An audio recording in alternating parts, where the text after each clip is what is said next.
Okay, welcome everyone to I think this is now our 7th Q&A. The purpose of these events is more of a value add to our existing investors. We try and get interesting speakers come along. We've had Clive Todd from Mazars come through a couple of times, been a very popular guest talking about his SMSF strategies. We've had James O'Kane from Shore & Partners, and today we're bringing out the big guns and got Bernard Salt to talk about what's going to happen in the future, I guess. I'll give a bit of a general update on the business. We've continued to experience a lot of growth throughout the business, including growing our headcount by over 50% in the last 3 years, bringing us up to almost 40 full-time staff. And we've had a particular focus on bolstering areas of the business like investor relations and project delivery. The other area of growth in the business is our project portfolio. So our forward pipeline has now grown to over 2,000 lots with an end realisation or gross realisation of over $800 million. And we're currently assessing a number of additional opportunities to grow this to over 2,500 lots and take that end value to over $1 billion. We have been able to build this forward pipeline really with thanks to the loyalty of the investor base. So people in this room and our many guests. So also tuning in at home, we've got about 150 guests tuning in to hear me give a great introduction and maybe hang around to listen to Bernard. And we've been able to build that pipeline and support our forward growth with thanks to our investors. So it's been a great partnership as we maintain that 100% track record of delivering real returns through these real projects. And some of you may have already heard or been given some advanced knowledge, because our sales guys just can't keep a good secret, that we are going to be launching a new product in the coming 4 to 6 weeks. And this one will be known as our monthly income fund, or the MIF. Creatively named, it's an income fund that pays monthly. So this will differ from those of you that know a bit about the FMIF, which is the First Mortgage and Income Fund, for a number of reasons. Mainly, it'll have a rate of return that's slightly higher, so in that 8 to 8.5 range. It gives you a diversification across projects, and its key differentiation is it's a pooled scheme as opposed to a contributory scheme. And what that means is with a pooled scheme, you invest into what we call a bucket, and us as a fund manager control that bucket and make investment decisions on various projects around the country and various things that we're investing in. Whereas with the contributory schemes, which is all the other things we've done in the past, you know exactly where your money's going. So you think, I'm going to go in that particular project, I like that project, and that's where I want to put my money. And there are pros and cons for both. The major pro for the pooled scheme is it gives you that diversification through a single investment. And also it gives you that exposure across our entire project portfolio. So at the moment, a number of people are in our entire project portfolio through our Land and Opportunity Fund, which is our original fund that we launched some 15 years ago. A lot of our investors are in all of those anyway. This gives you that monthly income with exposure to those projects also. It's another step in the evolution of the business. It allows us also to have some side benefits of gaining platform access, get a greater exposure to investors through traditional or wholesale distribution networks, and it also will allow us to streamline our development process. So at the moment, dealing with banks and first mortgage and conditions precedent and having the fine balance between you can't start construction until you've made a certain amount of sales, and the sales team saying, well, I can't make any sales till you start construction. By doing this, we'll control those development outcomes and make our developments even more streamlined and more efficient. And our ability to do this is also backed by a pretty experienced and steady team. So Scott and I have been working together Scott, our Managing Director. We've been working together for over 12 years now. We've got a really experienced and independent board that haven't changed in over a decade, which includes sort of Ross Stiles, who's an experienced property and finance professional, was the founder of Cromwell Property. We've got Barry Adams, who's had a distinguished career in both private and public sector with a very strong foundation in compliance, ethics and governance, and he was also Queensland's first regional commissioner for ASIC. And then also just joining us in the room, Jim, who's got over 40 years experience as a chartered accountant and also been on our board for in excess of 10 years. So I won't bore you any further. I'll get right to the main event. I don't think I'll go into too much detail about his CV. He needs no introduction as one of Australia's foremost social commentators. Still using demographic and social data. He would be considered probably more of a futurist than a demographer these days, and we look forward to hearing his insights. Welcome, Bernard. Thanks so much, Andrew, for that introduction. Thank you also to CFMG and Craig for the invitation to speak. My presentation today I've called boldly the Millennials and the Toddler Tsunami. I think you can remain in an inner city minimalist chic apartment in West End until you have kids or until you have toddlers. Then your world changes. And we have 5 million millennials now pushing to their late 30s, early 40s, where their housing demands, I think, will change.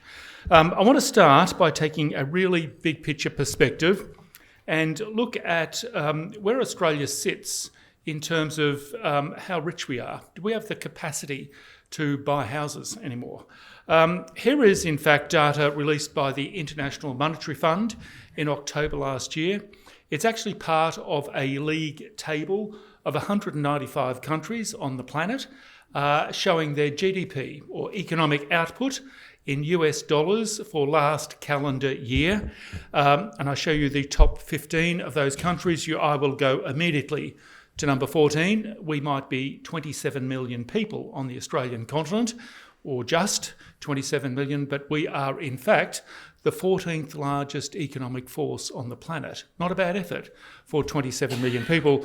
My big and single observation with this is that there is no country ranked above Australia that has a lesser population. We are really, really rich on a per capita basis. And it prompts the question, well, if the Australians are so rich on a per capita basis, where do they spend their wealth and prosperity? Because by my observation, we do not spend it disproportionately on something like military adventurism. Maybe we should, but we don't. So where do the Australians spend their extraordinary wealth? It should hit you right between the eyes. It is so evident, I think. I think we spend it on housing, quality of life, lifestyle, a bit of superannuation, travel, quality of life in Australia, but dominated by housing. And I think we have done that for 100 years. The quarter-acre block, the three-bedroom brick veneer, the Darryl Kerrigan house of the 1950s and 1960s was leading-edge lifestyle for the era. We have reimagined that today, and I'll go through exactly where I think we're at. And you think, oh, it's number 14, it's pretty good. 14th largest economic force on the planet. If you were to look at the same data set for 1993 instead of 2023, so that is like 30 years ago, we would not rank at number 14.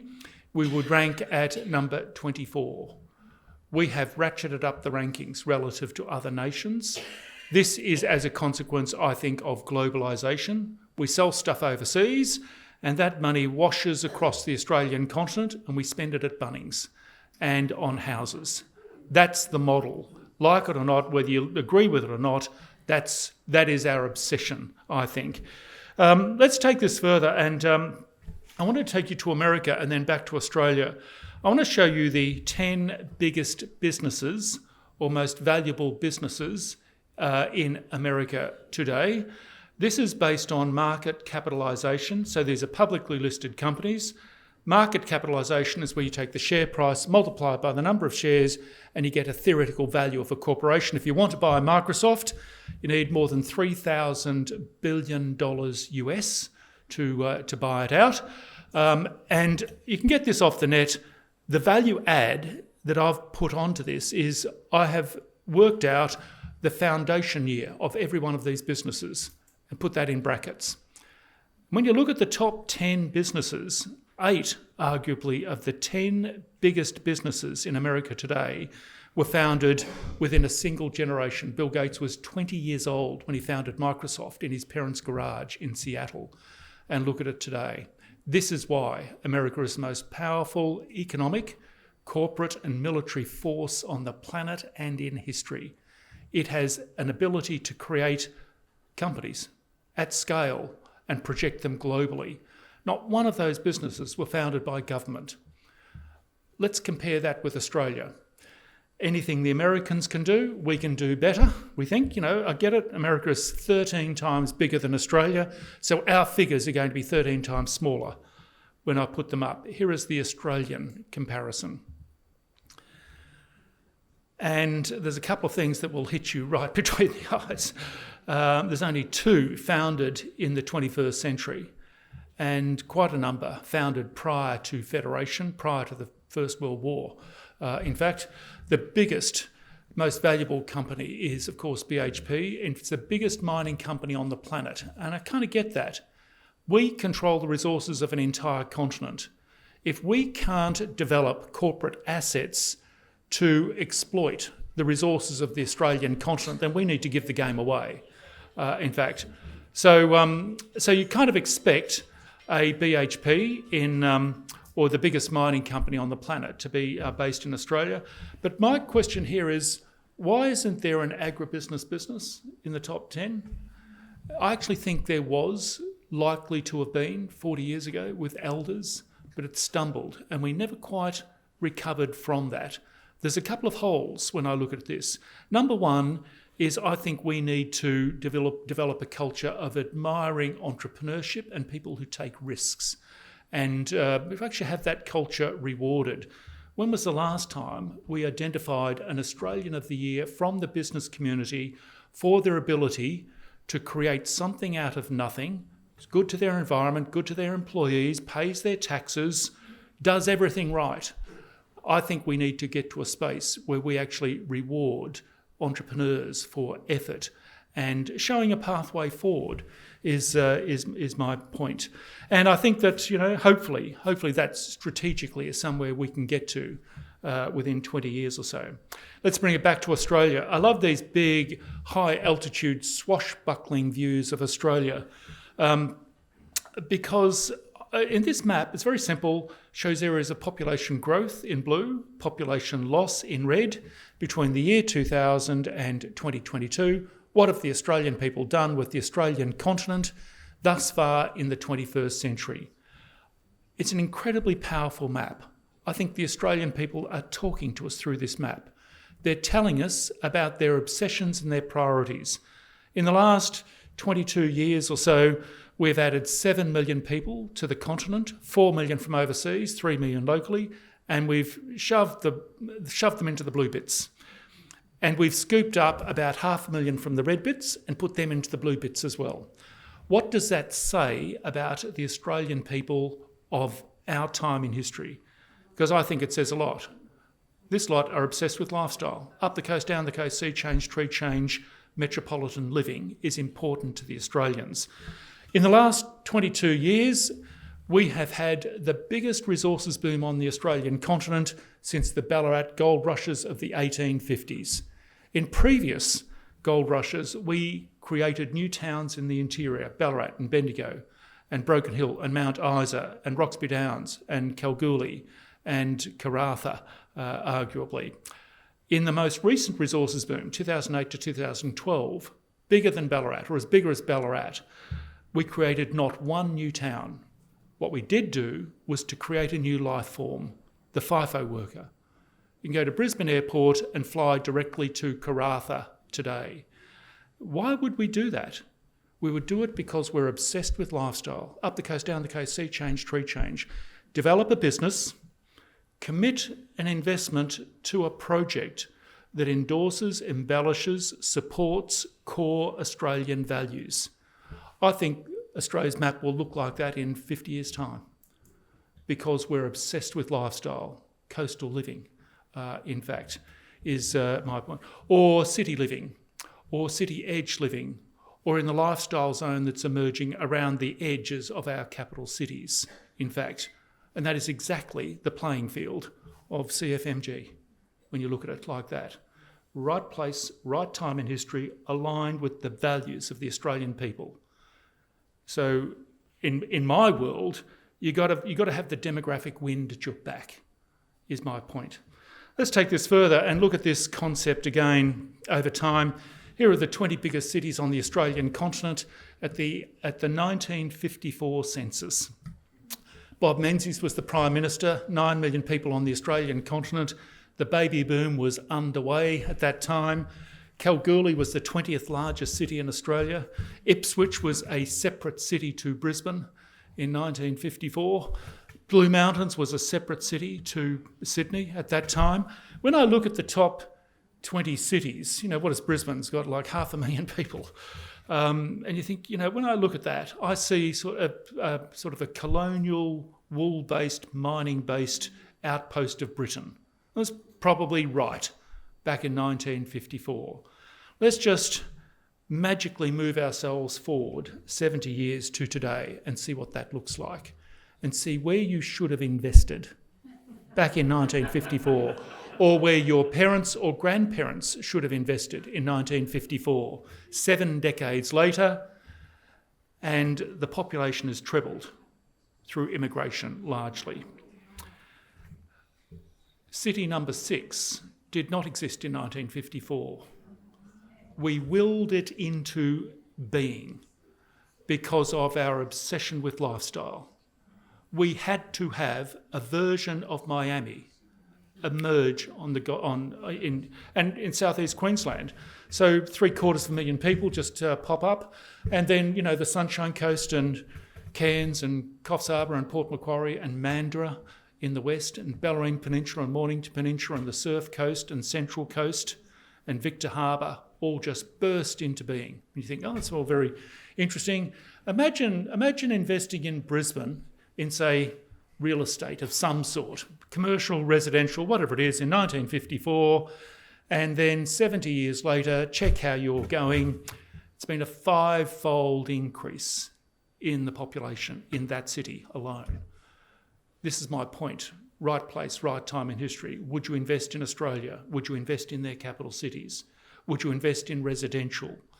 In a culture that has an obsession with immigration. And I'll get to immigration, what's coming next week in data releases, to show that we ain't changing at all. We are pushing this further, faster, harder, in fact, with greater demand for residential property in our capital cities, in the kind of lifestyle properties that Australians want and that new residents will want. The goals are very interesting. I wonder what this would look like in 10 years' time. The Australian Bureau of Statistics released official population projections last November. They do this once every 5 years. This is a big deal. It's the projections that guide the federal government departments on planning and whatever it is. I have also bolted on my estimates based on official projections. I know all of official projections, and I've made my best assessment of what I think is the 20 biggest cities on the Australian continent in 10 years' time. I mean, in investing, you don't want to be looking at 50 years out, 5 to 10 years. So here is my view of 10 years into the future. And Melbourne and Sydney are at 6 million. Brisbane's up to 3. If you bolt on the Gold Coast and Sunshine Coast and Toowoomba and other bits and pieces, you get 5 or something like that. I suppose this is Olympics. Brisbane, when you look at it like that. There's a couple of ranking changes. Geelong has overtaken Wollongong, overspill from Melbourne, kind of get that. Sitting at number 21 and 22 are 2 cities that I think are going to elbow out their way into the top 20 by the middle of the 2030s. And they're both very similar. One is Mackay and the other is Bunbury. And they're both sitting currently at around about, the mid-80s in terms of thousands of people, in fact. And the similar concept, they sit on the coast and they are a pivot between a resources base like the Bowen Basin and an overseas market. Bunbury does it and Mackay does it, in fact. And you'd say, well, this is kind of colonial, that's kind of lifestyle, that's kind of resources when you think of it like that, all driven by immigration. But you say, look, every one of those cities. Interestingly, Melbourne and Sydney will have 8 million by the middle of this century, and probably more given the way we're going with immigration. So they're currently 5 million going to 8? That's 3 on 5. What about, forget this, let's go to London, invest in London. London has 9 million people inside the M25, the orbital. By the middle of the century, the view is that London will go from 9 to 10. That's 1 on 9 or 3 on 5. And I haven't done the mathematics for South East Queensland, but the same principle applies. You need to be in the right place at the right time. Business does not care how clever you are or how hard you work. The brutal fact of business is that you need to be in the right place at the right time in the right product. And that's my world of big picture demographic, social, cultural alignment thinking. And I think, well, okay, if this policy continues, there's going to be a need for housing, for infrastructure. We have a major project in Melbourne. I'm from Melbourne, of course. We're doing the Metro Tunnel. It's an 11-kilometre tunnel under the city of Melbourne, under the CBD, from North Melbourne to South Yarra, 11 kilometres, $11 billion. It's $1 billion per kilometre. We imported a Spanish tunnelling machine to actually bore away underneath. You think, that's probably what we had to do. But if you look at Spain, none of their cities are growing anywhere in the next 20 years. It is us that should have a business on the Australian continent with sophisticated engineering to deliver tunnelling machines. Because when I look at that, 5 to 6 to 7 to 8, where's our business on the Australian continent that is producing sophisticated engineering tunnelling machines? Because Australia's going to need more of this, not Madrid, not Barcelona. So it's not just, you think, well, how does this unfold going forward, in fact? I'm going to take you to one of the most dramatic slides or data sets that I've seen. Demographers love drama in their charts. This one has drama. And the reason for the drama is it's like someone has shot a cannonball through this series at the right. This is the number of people arriving in and leaving from the Australian continent every month from the year 2000 through to January of this year. And that's the border closures from February 2020 and for 2 years or whatever it was. There's a couple of things about this. As you see, we're coming back, but we're still only at about 60% of where we were. And I'm running Brisbane Airport. The number of flights is one thing, but the number of passengers, the number of throughputs is a major issue. My point here is it's already 4 years in February. This is a 5-year event, if not more. That's war scale of event. First World War, 4 years, plus the Spanish flu, 5 years. Second World War was a 5-year event. Behaviour changes after an event of this scale. Fashion shifts after an event of this scale. And values, generations. We want to rebuild a better version of the Australia we left behind. Rebuild, recreate, procreate, create a better version of Australia, how we're living and working going forward. It's that revolutionary, I think. The other point about this is, go back to the year 2000 and you can see the scale off to the left, about 400,000. About 400,000 people per month are coming into and leaving the Australian continent. You go to Bali, you're in these figures. Okay, just prior to the pandemic, February 2020, I'm going to round it up, I'm going to call that 1.2 mil. Just think that through. 400,000 to 1.2 mil in 20 years. That's a threefold increase. Imagine being a 28-year-old going into airport administration at Brisbane Airport in the year 2000. Right place, right time, with a demographic wind at your back. By the time you're 48, your career has just gone whoosh like that because of this. And if you just think through all of the developments that Brisbane Airport has gone through in the last 2 decades, in fact, not just the runways, but also the infrastructure around it and all the commercial space around it as well. And you can actually see the effect of a threefold increase in that. This idea of there being a social, cultural, generational change after a war, after the Depression, after the pandemic, I think you can see visually. Just go back to the First World War. Go back to, I've just trawled the internet to get a fashionable couple. They're promenading George Street, Sydney, in the year in which the Gallipoli landings took place. Diggers were over there. It's not very Downton Abbey, the top hat, the whole shebang. Here is another photograph from roughly that era, 10 years later, 1925. And it's of Douglas Fairbanks Jr., silent movie star, and his wife, Mary Pickford, 28 and 32. And you think, we lost 60,000 men off a population base of 4 million people at Gallipoli and on the Western Front.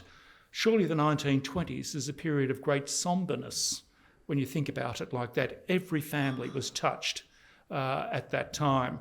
But they're laughing, they're celebrating, out with the top hat, in with the straw boater. Look at the cut of the suit. You could almost wear that suit today, although it might be just my fashion sense. But I suppose the point is that when you experience death and destruction like that on that scale, on the other side of that, you want to celebrate life. Have you ever seen the Charleston dance danced? It's a celebration of life. Jazz music is a celebration of life. Entrepreneurial energy spills forth out of that period. Commonwealth Serum Laboratories, 1916, 1918, something like that. Qantas, founded in 1920. Woolworths in 1924. Rebuild, recreate, create a better version. What is the better version of Brisbane, Southeast Queensland, of Sydney, of Melbourne that we will be creating? How will we work? What are our outrageous expectations of how we want to live going forward? I want my investment to be aligned with those values going forth.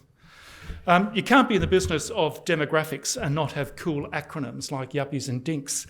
And I like inventing these acronyms for no other reason than I find them amusing. Some of the acronyms that I have invented. The first one are the pumpkins, P-U-M-C-I-N-S, and I suspect there might be a few pumpkins in the audience here tonight. It stands for the professional urban middle class in nice suburbs. And you can tell if you come from a pumpkin household if there's goat's cheese in the fridge. I have this theory that Melbourne, Sydney and Brisbane have what is known as a goat's cheese curtain. It's about 5 kilometres out from the CBD, and you're either inside or outside the goat's cheese curtain. Hipsters live inside the goat's cheese curtain. Then, of course, you have the kippers. These are the kids that live at home in their parents' house into adulthood, K-I-P-P-E-R-S, kids in parents' pockets, eroding retirement savings. And then I wanted something to describe people fleeing the capital city during the pandemic, particularly true in Melbourne. I called those people leaving the capital cities the Vespers, V-E-S-P-A, virus escapees seeking provincial Australia. They've been scootering out of our capital cities. And then everyone knows some Lombards, L-O-M-B-A-R-D-S. Lots of money, but a real dickhead.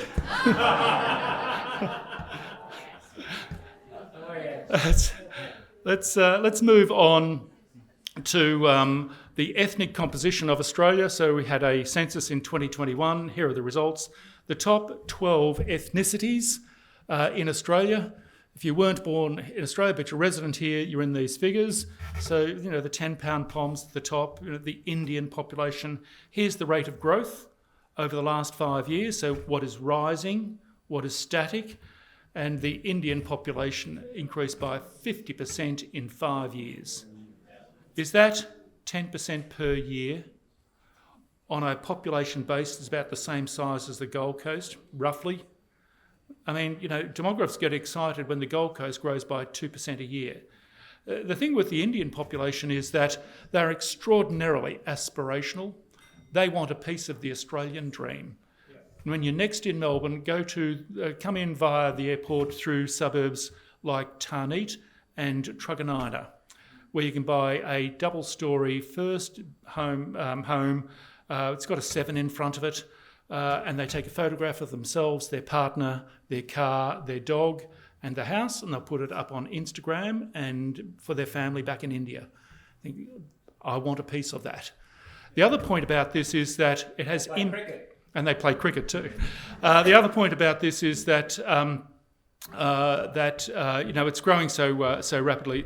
There's about 4 or 5 different language groups to connect. So it's Punjabi, Hindi, Urdu, and others as well. The Filipino population. I think that the Indian population could well be the largest ethnicity on the Australian continent by the end of this decade. The age profile of the UK is subsiding. They're all in their 70s, but they're all 70s and will subside. The Indian will continue to rise going forward, in fact. The other argument here is that about 30%, not quite a third of the Australian population was born outside the Australian continent. And, if you're coming all the way to Australia, you want vindication of your decision to come here. My son, the doctor, my daughter, the lawyer. Look at my house. It's a measure of social progress, in fact. And I think it's very much aligned to Australian values, particularly the Greeks, the Italians. The concept la dolce vita is very similar to our, she'll be right, mate. It's a very strong relationship, I think, with that immigrant group. Here is how the life cycle has changed over time. If you were to go back to the 1950s, the average Australian in 1950 lived for 69 years. You qualified for the age pension at 65, so you promptly dropped dead 4 years before you got a pension back in 1950. No teenagers, you're a child for 14 years, then you're an adult, and you're an old person by the age of 60. In fact, no need for a Gold Coast because, you've got about 4 years in retirement. It's the return on investment. If you're going to go all the way to the Gold Coast, you're really going to live that long. So it didn't exist in 1950. By 1990, life expectancy kicks out to 77, so you've got 12 years in retirement. The teenager makes their first appearance, and you're now not old until your mid to late 60s, 40 years later or 30 so, and you now have, 84? Which is, 19 years in retirement, although most Australians begin the retirement process at 58. That's 26 years in retirement. What are you going to do? Sit at home and babysit grandkids for 26 years? Yes. No, they're not going to do it. Baby boomers will, and in fact are, creating a new stage in the life cycle, the lifestyle. 55 through to about 65, where you step back, working 5 days, 4 days, 3 days, 2 days, 1 day per week, in fact. And you'll see the teenage phase has been stretched. I think you're now a teenager between the ages of 13 and 29. In fact, there's some logic behind that. In 1950, the average age at first marriage for an Australian woman was 21. She would have announced her engagement on her 21st birthday. Today, the average age at first marriage for an Australian woman is 28. And so everything has been pushed back. In fact, more lifestyle stages of the life. And every one of those requires a different housing solution when you think about it, in fact. Let's take this forward. I want to show you what I think is the most powerful slide in this set. This is the data that was released by the ABS in November last year, updated once every 5 years. And I have pulled out data to create this chart. It shows the net change in the Australian population from 2023 to 2033. It's the next 10 years. So 4 million people added, 400,000 per year. I think it'll actually be a little bit more than that. And here is the change by single year of age. And stand back from this, there's a bucket load of 25-somethings coming our way. That's the great studentification. If you are here for university, if you're here for 12 months or more, you're counted as part of our permanent population. So, cafes, bars, restaurants, student accommodation, apartmentia, you would say, in the inner city and around the university precincts. You cannot come to any other conclusion when you see something like that. The main game here is in the middle. This is the millennial mountain. These are the children of the baby boomers and being led by 45-year-olds in 10 years' time. Those 45-year-olds are in the room tonight. They're 35. And my argument is that between 35 and 45, you go through a gateway in the Australian life cycle. Late 30s, you're partnered up, you have 1 or 2 or 3 kids, your partner goes back into the workforce, and all of a sudden that inner city minimalist chic apartment in West End or Fortitude Valley just doesn't do it for you anymore. You need 3 bedrooms, 2 bathrooms, a front garden, a backyard, and a Zoom room. It's a lifestyle house. Millennials, I say, are going to do a 180-degree backflip over the next decade, driven by the toddlerification of their household. The minute your kids are mobile, your values and needs shift. And the argument against that was always, oh, well, they'll never go to the suburbs because they work in the city. Well, all that's changed now with the pandemic and having the ability to work from home. So I think this is going to energise and activate middle and outer suburbia. The great criticism of Australian suburbia was that there's no one home because they're all commuting. Mum and dad both work, no one's at home. Well, actually, now they are at home. And if there are more people working from home, shopping from home, studying from home, Netflix from home, telehealth from home, care from home, if you increase the dwell time in the family home, then people will rationalise in their mind, I can allocate a greater share of wallet. I can embellish, endorse, improve the family home. I want a lifestyle home. I do not want a pokey apartment when I've got kids. And they're not even teenagers yet. To me, that logic holds true in Australia. Then, of course, you have the baby boomers up in the 80s, Generation X in their 70s in 10 years' time. Generation X get very upset if I don't mention them in my presentations, so I have to mention them. But again, you can see, when you do this chart for Japan, as I have, it's all negative right up until about 65. The only growth in the Japan population is 65 and over. There's no youth, there's no energy, there's no more workers. It's a shrinking workforce in Japan. That is, but it's not even, is the point. So you gear your investments around the surge points. Now, what are the chances that the Australian Bureau of Statistics got this wrong? Sorry, no, you can tell the cohorts that are coming through. Okay, so there might not be quite the mountain, or it might be more or less, but that is going to set the agenda culturally, demographically, and from an investment point of view for a decade into the future. There's another thing you can do, lots of fun using the census, is to look at milestones across the life cycle, and I've picked some out.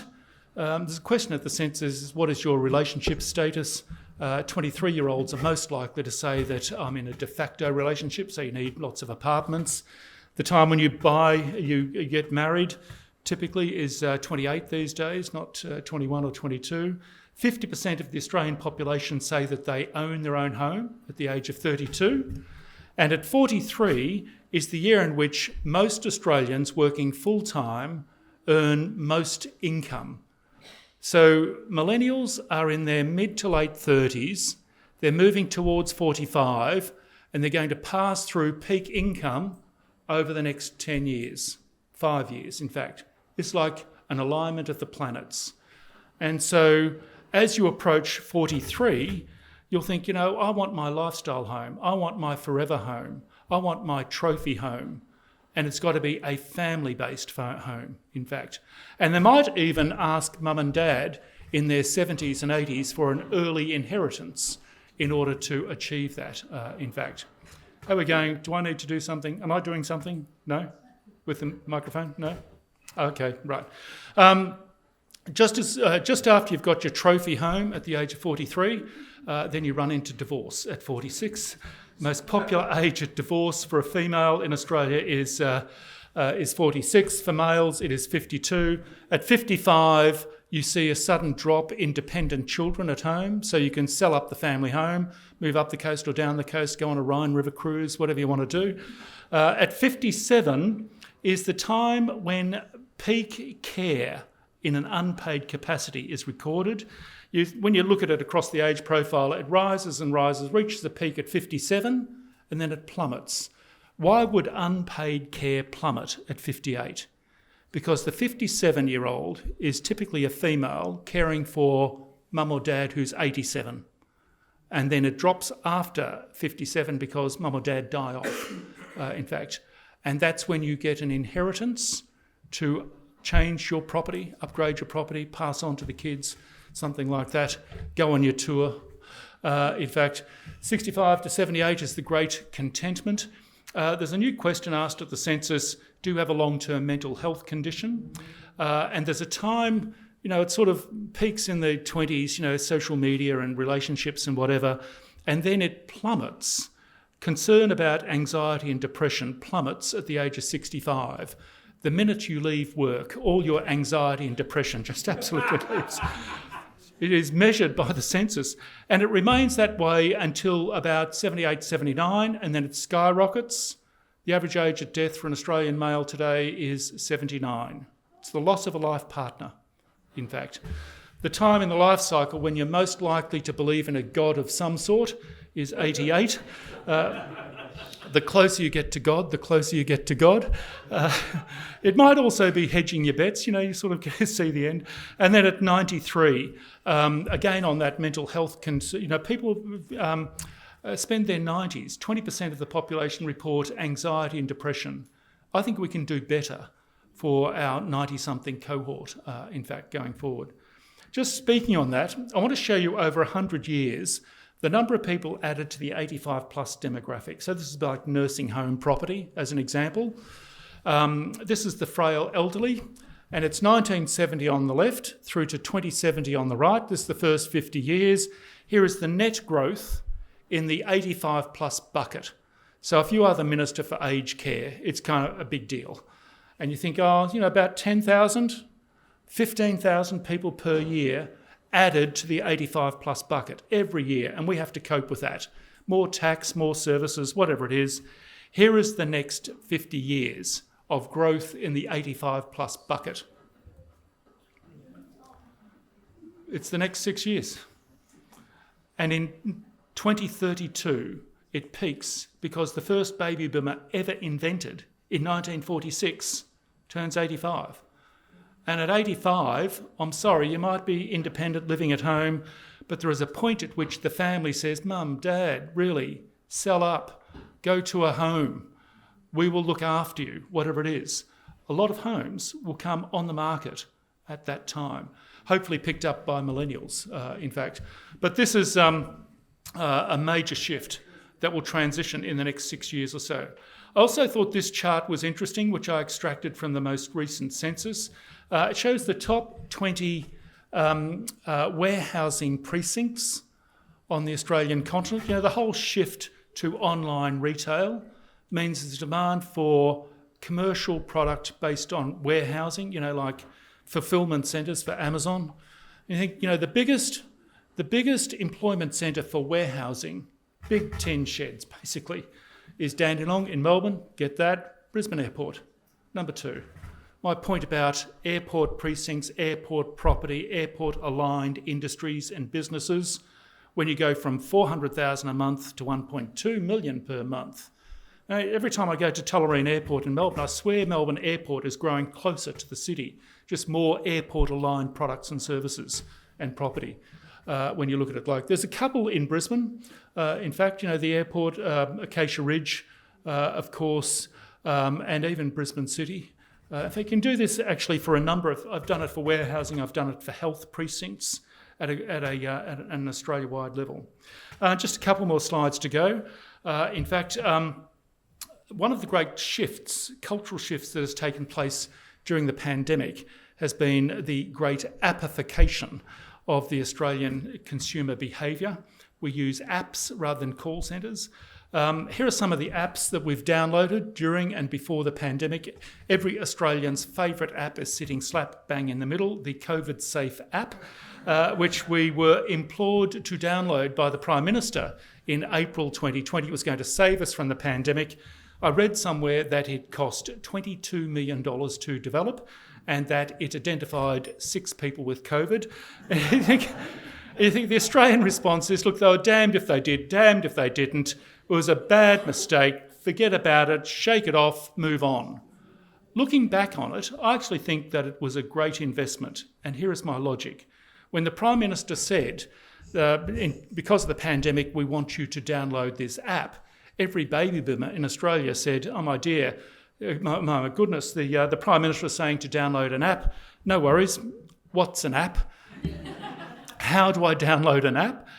Look, that's fine. We'll just wait until our millennial son or daughter visit on the weekend and we'll ask them how to download an app. And you know how this goes. You ask your millennial son or daughter how to download an app and you get the eye roll in return. Oh, Dad, really? Give me a phone. And they do it in like 5 seconds. Is that all that's required to download an app?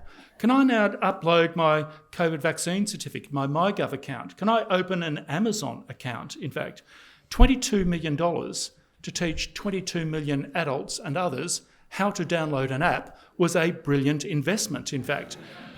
And in fact, we have shifted effortlessly into technology as a consequence. It's shifted us along, accelerated the use of technology, freeing up labour to work in other areas is the point. Here is how we lived a generation or so ago, back in the 1960s.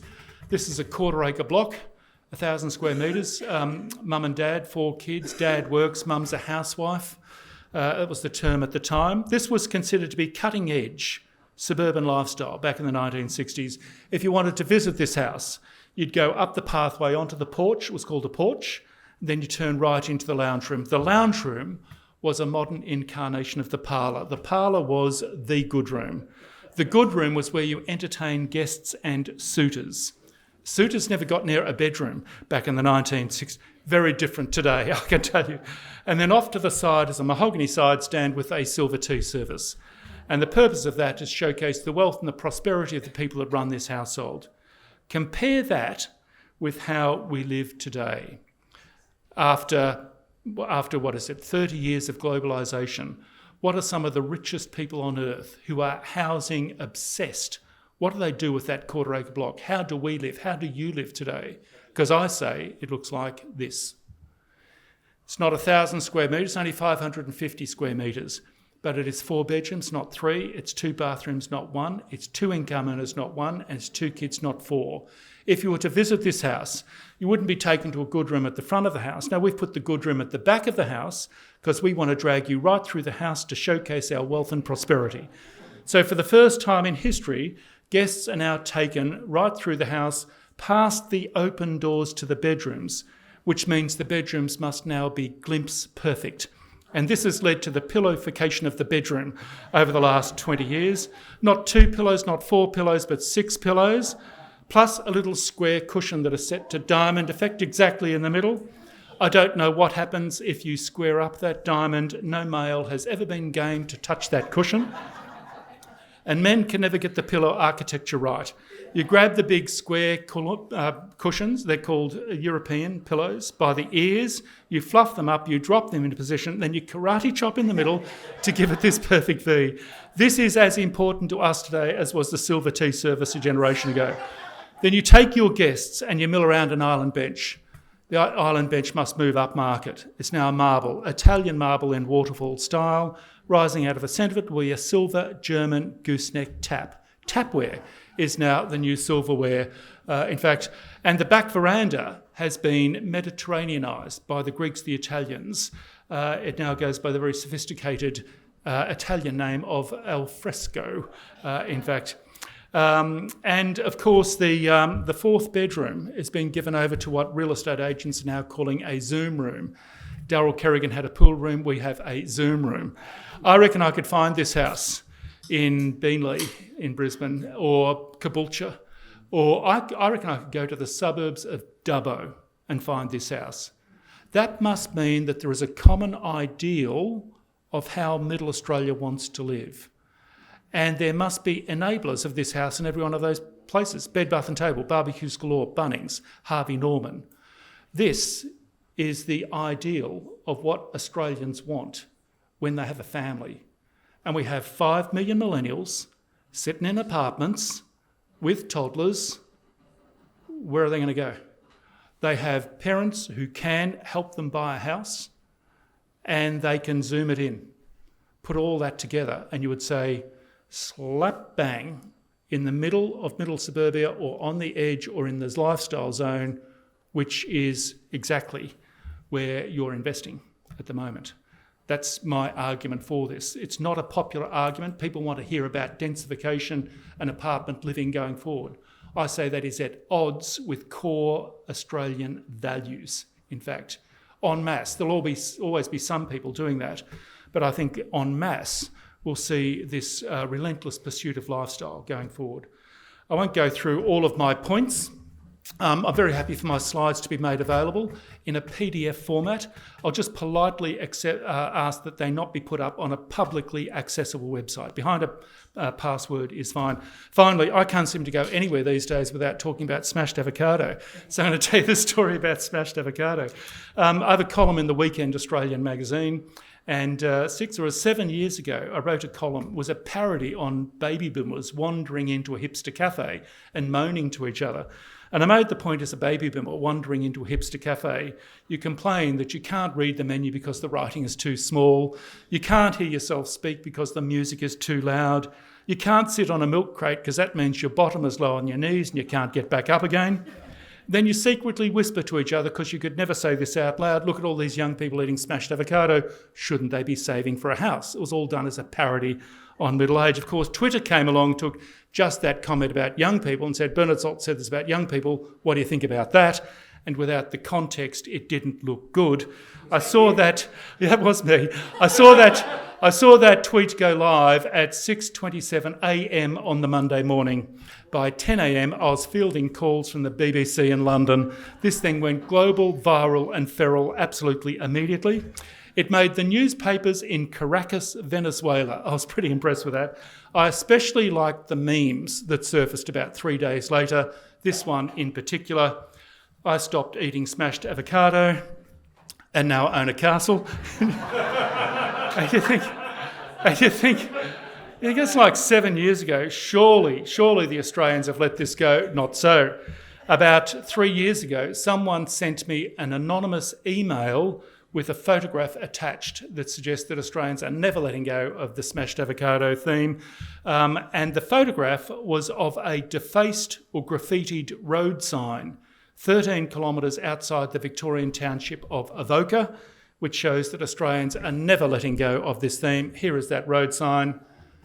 Smashed avocado, $13, which I reckon is pretty cheap for a smashed avo. Someone else has suggested, well, if that really is a menu, then Ballarat should have been changed to Ballarattatouille. Thank you very much. Thank you.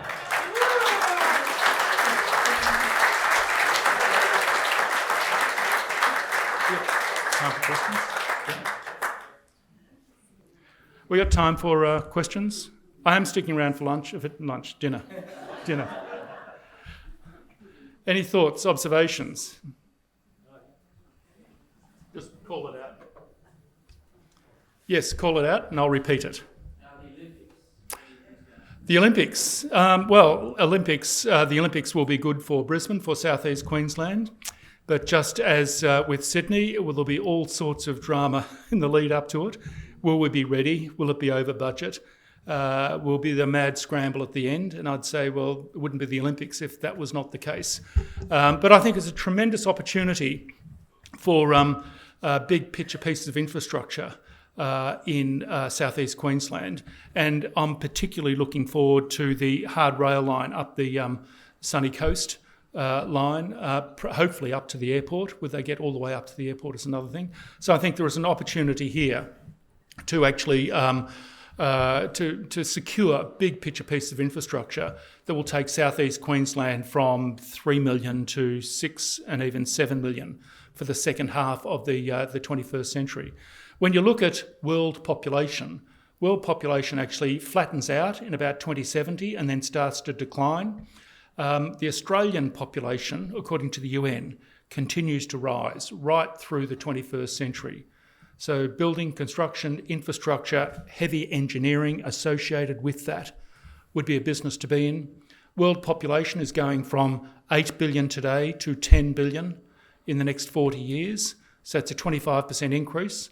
There should be a 25% increase in Australian food exports. There should be a 30% increase, I would have thought, in our port facilities to export food to the rest of the planet. And you think, the opportunities are here in Australia, I think. But we need this big, grand vision. I want a global agribusiness business. I want port and port handling facilities in Brisbane and in Fremantle and in Newcastle that can handle where I think Australia should be capable of going by the middle of the century. I think we need to be bold, outrageously bold for the future. What's the worst that can happen? The bigger the dream, okay, we don't get number one, we get number two. At least we're thinking about the future rather than just reacting to what's on our plate for the next 2-3 years or so. What about interest rates? Interest rates? What's your thought on Trump? Well, gosh.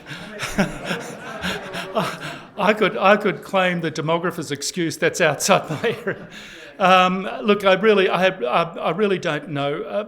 I have faith in the future of Australia, and I do understand around immigration, providing extraordinary pressures. And there'll be a new data set released next week that's going to raise the temperature on this even further. But I have faith that somehow Australians will muddle through or will get through. My parents, great inspiration to me.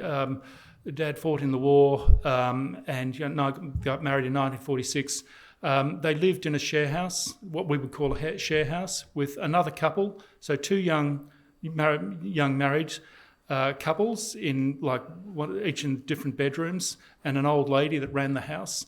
It's like share houses, and that went on till about 1951 or 52, until my parents got a housing commission house, which they thought all their Christmases had come at once, in fact. But our ideal is that house. They don't want that house on the left. That house on the left is what I was brought up on. And you'll see it down at Inala or wherever it is in Brisbane. But our expectations have changed. That's how we want to live. And to be fair, we're a rich people. We're the number on GDP per capita. We are the 10th richest people on earth. Number one is Luxembourg. It's only 600,000 people. Number two is Ireland, believe it or not, 5 million people. Extraordinary wealth. And then it's Denmark and Sweden and Norway and so forth. The only big country in that top 10 is the US, and arguably they don't distribute it as well as we do in Australia, I think. But we are incredibly fortunate. And the world changed for us with globalisation. Around about 25% of our GDP comes from selling stuff overseas. We should have world's best practice port facilities. The Port of Brisbane, as an example, and the Port of Melbourne, the Port of whatever, should be leading edge. Go to Las Vegas. If you go to the airport there in Las Vegas. Because the volume of trade through those ports is actually significantly less than the rest of the planet because we're so isolated. Yes, we should have excellent quality facilities, but the volume of traffic for them is actually really low comparatively. Well, if they're low now, my argument is that there'll be greater demands for Australian product, particularly agribusiness product, going forward. So it's low, but it must increase off a low base. So it's not going to compete with Rotterdam, but it's got to be more than it is today. Otherwise, we are passing over that business opportunity to other nations. Which is demonstrated by your slide, which clearly pointed out that all the innovative companies, NVIDIA, all the Apple, all the top 5-10 tech companies which are showing massive growth. There was 5, my wife pointed out there was 5 finance companies, Westpac, ANZ, etc., that were in the top growth companies. And so clearly we're not investing in the agribusiness that you're talking about. So. Well, this is. We're not a perfect country. This is my point. That there's a number of areas where I think we need to be focused on, and innovation and technology. Atlassian is a good example. And if you look at the businesses in the top 10, many of them were actually founded by government. For example, CBA was founded by Commonwealth Government, 1911. Westpac, 1817. In fact, ANZ. Telstra, which is just outside, was actually it came out of the Postmaster General's office. CSL came out of a government department. That's 4. America, bugger government, individuals did it. And there's this almost like a biblical story of how they started. like in a garage or whatever. It's quite idealistic when you look at it like that. And I think that we need to have a very hard discussion about where we think we can get to and what do we need to get there, and be very, very hard-nosed about this. That example of the diversification, business growth in the US versus here, you don't suppose that might be due to the different practices and regulations in the US? Every state's got its own regulation. There's even an offshore haven in one of those states. Here, everything's run through.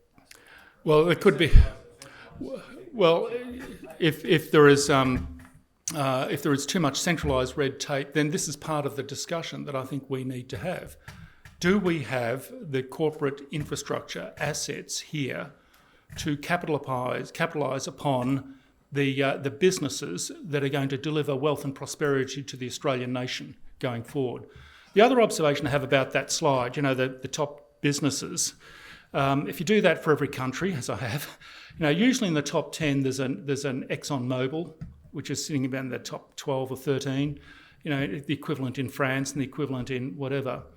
At some point, someone somewhere is going to start aggregating all these renewable businesses across the planet. There's got to be a Shell, a BHP in the renewable sector, headquartered somewhere on the planet.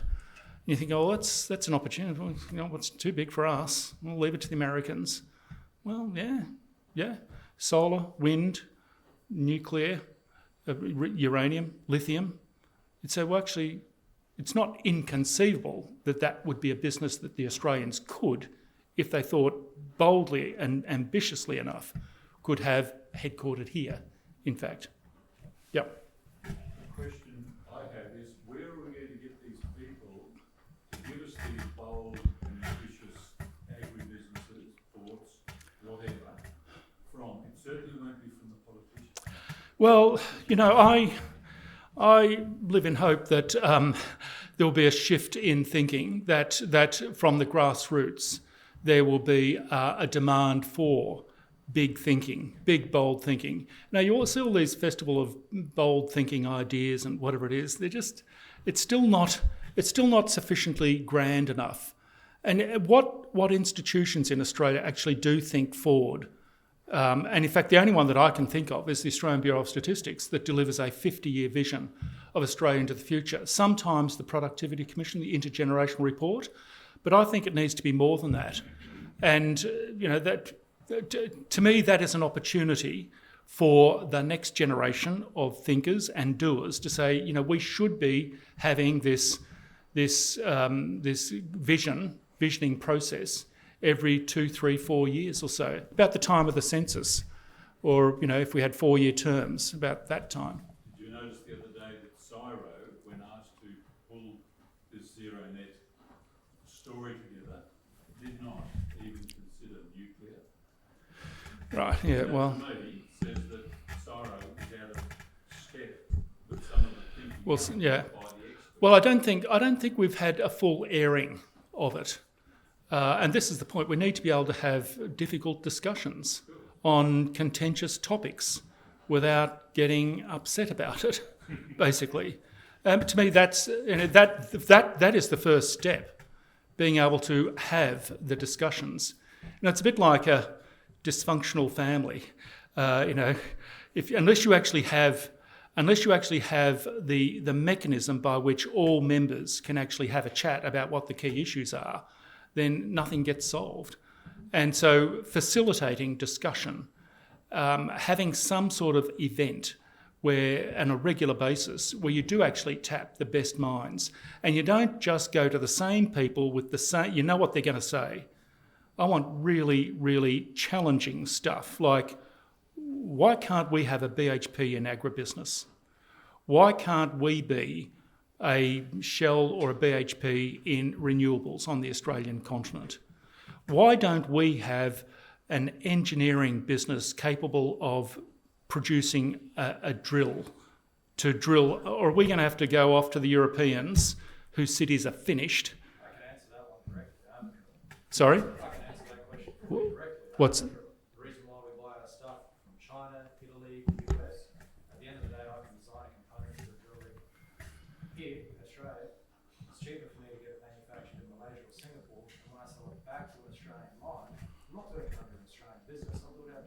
Yeah. They have to get hit with corporate taxes, and it's all about port. That comes back to the regulation. Well, the fact that it's cheaper overseas is, again, another difficult conversation that I think we need to have. There's one at the back, yep.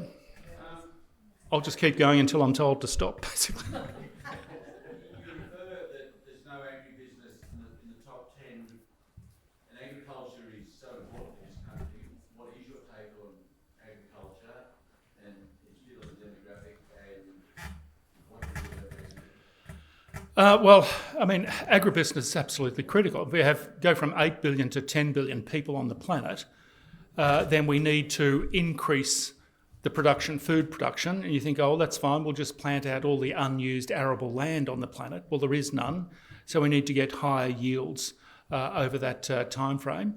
And there's a number of things that you can do in order to get higher yields. I was speaking at a agribusiness conference about 2 weeks ago on the Gold Coast, and they were talking about a process called dry ripping in grain production. And this is where you actually dry rip the soil, like deep plough, and allows moisture to trickle down, and it brings up minerals from the clay base below. And they said that simple innovation of dry ripping has increased yields by 25%.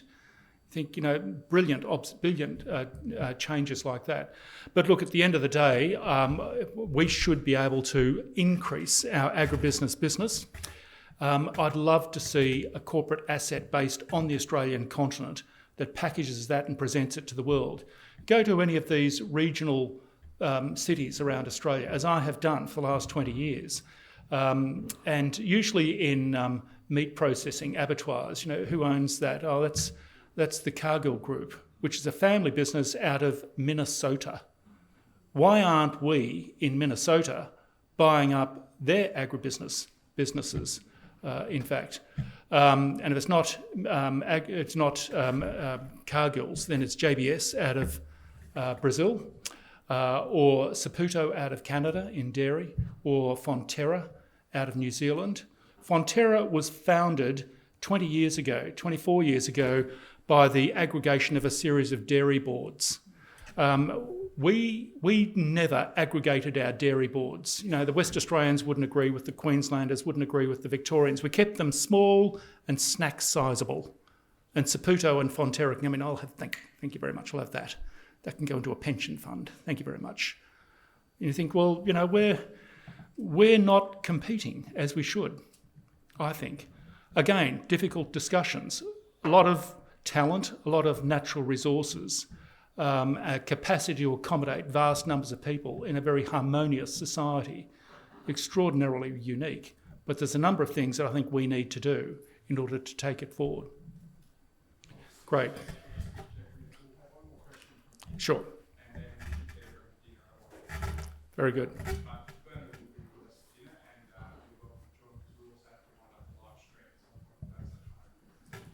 Just call it out. Do you think Australia's becoming, a lot of distribution is becoming a society of haves and have-nots? Do I think Australia's becoming a society of haves and have-nots?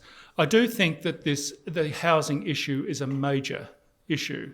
There's a social contract you have with each generation. Have we created a society where the next generation has the capacity to live the lifestyle that previous generations have had? And I think certainly the children of the baby boomers who are able to pass on some of that wealth, they'll be fine. But there's another group that I think could well be quite significantly disaffected. Now, you can get away with this for maybe 5 years, maybe 10 years, but it festers and ferments and then bubbles forth in maybe the 2030s is my concern. So I think we do need to solve the housing crisis, and it needs to be more than just announcements. 300,000 houses are going to be built or whatever it is. I want hard-headed people to get in there and say that needs to be rezoned, needs to happen, and actually measure by delivering houses rather than announcing houses. So to me, that's where we need to be, and you need unfashionably hard-headed people to deliver it. Thank you very much. I'll see you over dinner. Thank you.